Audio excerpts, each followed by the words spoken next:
Hello there. In this video today we are going to be looking at binary numbers and logic gates. We're going to split this down into three different sections. We're going to look at making binary numbers, converting between binary and decimal numbers, and then finishing things off with a little fun with some logic gates. So the first question I can hear you asking yourself, what is binary? As human beings, we use decimal, which is called a base 10 number systems, because we can make numbers with 10 different numbers: 0, 1, 2, 3, 4, 5, 6, 7, 8 and 9, and we can put these numbers together to create value. So for example, if I put 8 next to a 5, we get 85. So that's a base 10 number system. Binary is a base 2 number system, so that means we can only create numbers using the numbers 0 and 1. Sounds a bit tricky, but it's fine. We're going to get through this. Binary uses ones and zeros to represent if a transistor, which is a very, very, very small switch as part of a circuit, is on or off. It's as simple as that. So ones and zeros represent the on-off state of a transistor switch in a circuit. That's why we use ones and zeros. We can use binary to create simple numbers. To begin with, we're going to look at 4-bit binary. The reason why it's called 4-bit is because we've got 4 numbers. So each number here, this is a bit, this is a bit, this is a bit. So a bit is just a 1 or a 0, simple as that. And we've got 4 bits. We've got 4 values here we can be looking at. If we're going to use 2-bit, we'd only have 2 numbers that we could use: 4-bit 4 numbers, 8-bit 8 numbers, and so on and so forth. When we're creating a 4-bit binary number, all we're looking for is the 1 or a 0 and the number above it. So in this example here, we've got a 1, we haven't got a 4, we haven't got a 2, we have got a 1. So 8 plus 1 equals 9. So all I've done, I know some people's mind might be blown right now. All I've done, if there's a 1, I'm using the value that's above it. So if we look at this example here, we're not using the 0, we are using the 1. We are using the 2, we're not using the 1. 4 plus 2 gives you 6. In this example here, we're not using the 0, we're not using the 8, we're not using the 4, we're not using the 2, we are using the 1. 0 plus 0 plus 0 plus 1 gives you 1. And this final example down here, we are using the 8, we are using the 4, we are using the 2, we are using the 1, which gives you the value of 15. So using 4-bit binary, we can create any number between 0 and 15. If we're going to create 0, we'd write 0, 0, 0, 0, the lowest value we can have. If we are going to create the number 15, which is the largest value, we're going to go 1, 1, 1, 1. Nice, easy and simple. So that's 4-bit binary. So we're using 4 bits of information there to represent 8, 4, 2 and 1. We can use 8-bit binary. I know some people are thinking, wow, that's a lot. It's exactly the same system as we used before. If we're looking at this top row here, we are using the 128, we are using the 64, we're using the 32, we're not using the 16, we are using the 8, we're not using the 4 or the 2, but we are using the 1. 128 plus 64 plus 32 plus 8 plus 1, I've been reliably informed, it gives us the number 233. So we can represent that number 233 1 1 1 0 1 0 0 1.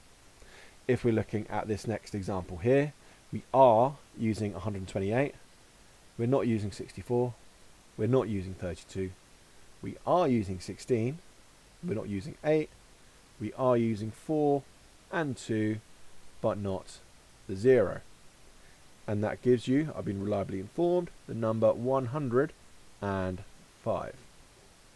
If we're looking at this example here, we're not using the 0, we're not using 128, we're not using 64, we are using 32, we are using 16, we're using 8, we're using 4, we're not using 2, we are using 1, which gives us the number 61. And finally, with this number here, we're using 128, 64, 32, 16, 8, 4, 2, and 1, which gives the value 255.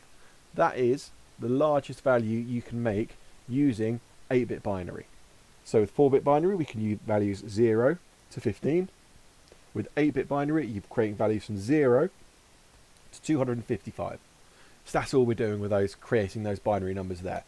If we're using the number at the top, there's going to be a 1. If we're not, it's a 0, and then we're just adding them all together. So if we want to convert between binary and decimal, we've already had a look at how we can do that. So for example, this is a copy of the table from the first slide. So we know that this top number here is 9. We know that this here is 6. We know this here is 1. And we know that this here is 15. What I want to do is I want to know, for example, what the number 7 is in binary. So if I'm going to make 7, I'm not going to use the 8 because it's too big. I'm going to use the 4. I'm going to go to the 2 column. 4 plus 2 is 6. I'm underneath it. I'm going to use it. Fantastic. I'm then going to look at the last column. 4 plus 2 plus 1 gives me 7. Fantastic. I've hit it. If I'm going to go for the number 13, I am going to use the 8. 8 plus 4 gives me 12. Fantastic. I'm 1 away. So I don't need to use the 2, but I do need to use the 1. If I'm going to go for 11, once again, I'm going to need that 8. 8 plus 4 is 12. That's too high. So I'm not going to use the 4. 8 plus 2 gives me 10. So yes, I'm going to need that 2.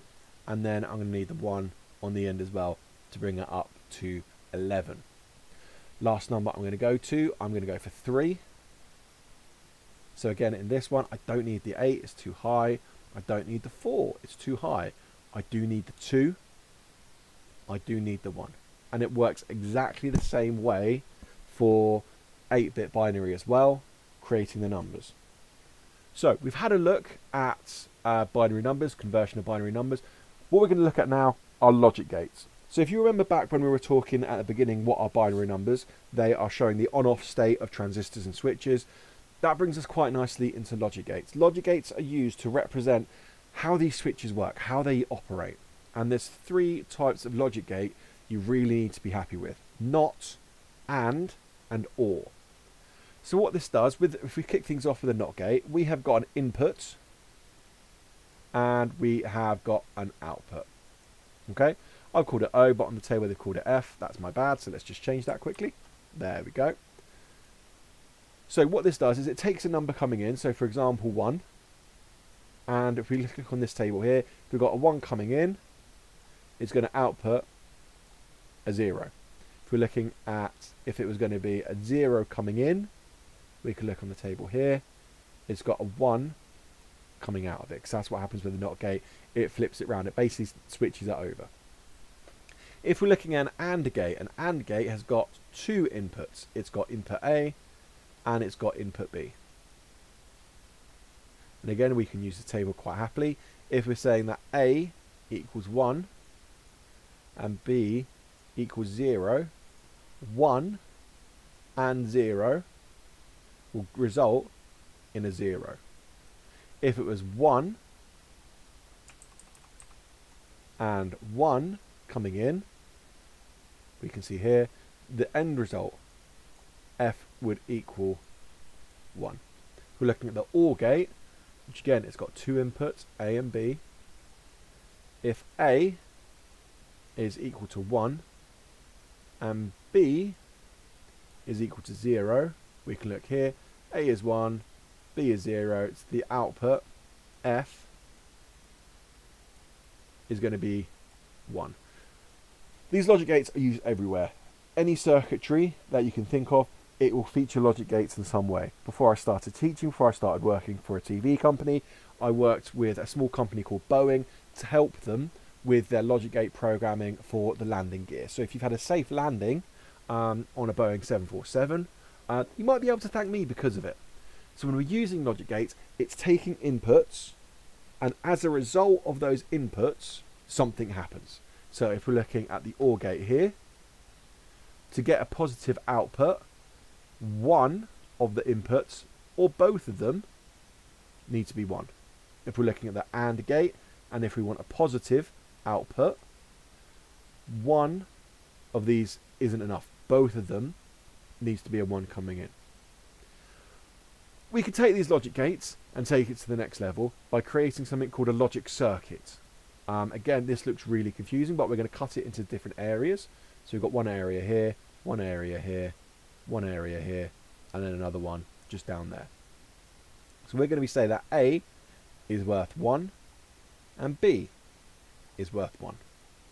So this A will go into the NOT gate here, and then it will change from being worth 1 to being worth 0. And again, A is going to go down into the OR gate where it's worth 1, and B starts its life here as 1 as well.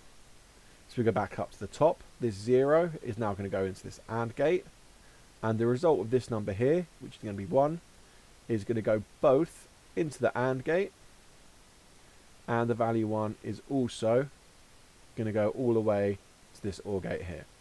So we've got an OR here, an AND here with a 0 and a 1, which of course gives you an end result of a 0.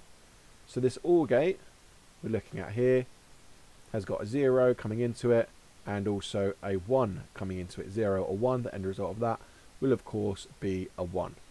So using a logic circuit, we take all the logic gates, put them together to create a circuit. So all I've done with this here is I've taken my information from my NOT gate, my AND gate and my OR gate, and I've implemented it into a bigger system.